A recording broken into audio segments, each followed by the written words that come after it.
నాకు చాలా సమస్యలతో నేను జేకే గారి దగ్గరికి వచ్చాను. నేను ఫైనాన్షియల్ ప్రాబ్లమ్స్ వల్ల చాలా ప్రాబ్లమ్స్ పడుతూ ఉన్నాను.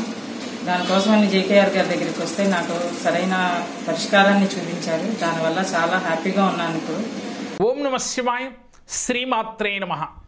2019 మార్చి నెల మిథున రాశి వారి మాస ఫలితాలు. ఈ మాసంలో మిథున రాశి వారికి ఐశ్వర్యం ఎంత ఉన్నప్పటికీ కూడా వీరిలో నరదిష్టి నరపేడతో మానసిక ఒత్తిడికి గురవుతారు.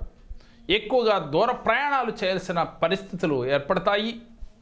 బంధువర్గంలో వీరిపైన ఆ నరఘోష నరపేడ వల్ల వీరికి చిన్న చిన్న అనారోగ్య సమస్యలు వస్తూ ఉంటాయి. శిరోభారముతో ఈ మాసంలో ఎక్కువగా ఇబ్బంది పడతారు. వీరు దైవచింతన చాలా అవసరం. వీరు మాట పొదుపు కూడా చాలా అవసరం. వీరికి ఏ కార్యం తలపెట్టినా విజయం వీరిని వరిస్తూనే ఉంటుంది.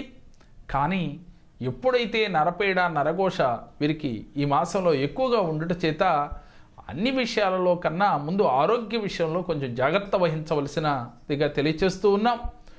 వీరికి గ్రహాల యొక్క అనుకూలత చాలా బాగుంది. దూర ప్రయాణాలు చేసేవారికి మంచి సువర్ణ అవకాశం, పుణ్యక్షేత్ర దర్శనం, దైవ దర్శనాలు ఎక్కువగా ఈ మాసంలో చేయడానికి అవకాశాలు ఎక్కువగా ఉన్నాయి. విదేశీయానం చేయాలనుకున్న వారికి కూడా యోగదాయకంగా కనపడుతూ ఉంది.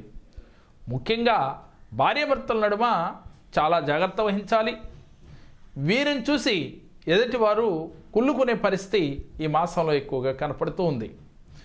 ఈ మాసంలో ఏ పని తలపెట్టినప్పటికీ కూడా విజయం మిమ్మల్ని వరించి తీరుతుంది. కానీ శారీరక శ్రమ, మానసిక ఒత్తిళ్లు ఈ మాసంలో మీకు అధికంగా కనపడుతూ ఉన్నాయి.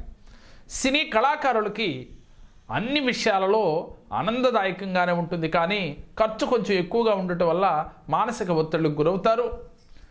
రాజకీయ నాయకులకి సంఘంలో గౌరవం, పేరు, ప్రతిష్టలు వచ్చినప్పటికీ కూడా వీరికి ఎక్కడో తాను అనుకున్నది అందుకోలేకపోతున్నామనే ఒక అసంతృప్తితో మాత్రం ఎప్పుడూ కనపడుతూ ఉంటారు. ముఖ్యంగా వీరికి స్పెక్యులేషన్ చేసేవారు మాత్రం ఆచితూచి అడుగులు వేయాలి. ఏది ఏమైనప్పటికీ కూడా ప్రథమం, ద్వితీయం, తృతీయంలోకి వచ్చేసరికి అనుకూలంగానే కనపడుతూ ఉంది. వీరు మరిన్ని మంచి ఫలితాలు రావాలి అంటే గణపతి దేవాలయంకి, ఉత్తరముఖంగా ఉన్న గణపతి ఆలయంకి వెళ్ళి ప్రతిరోజు కూడా 11 ప్రదక్షిణలు చేయటం మొదలుపెట్టి ఒక మంగళవారం రోజున మొదలుపెట్టి అక్కడి నుంచి క్రమం తప్పకుండా 11 రోజులు చేయండి. ఈ మాసం ప్రారంభం నుంచి చేసినట్లయితే అలాగే ఖర్జూర పండు స్వామివారికి నివేదన చేసి అది 11 మంది సాధువులకి పంచండి.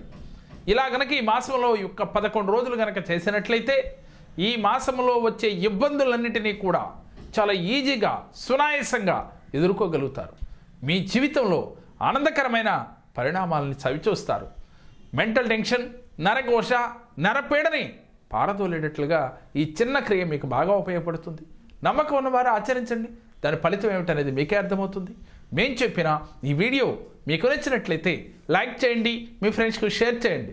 మా మరిన్ని వీడియోలు మీరు చూడాలి అంటే మా జేకేఆర్ భక్తి, మా జేకేఆర్ జెమ్ టీవీని సబ్స్క్రైబ్ చేసుకోండి. ఓం నమః శివాయ.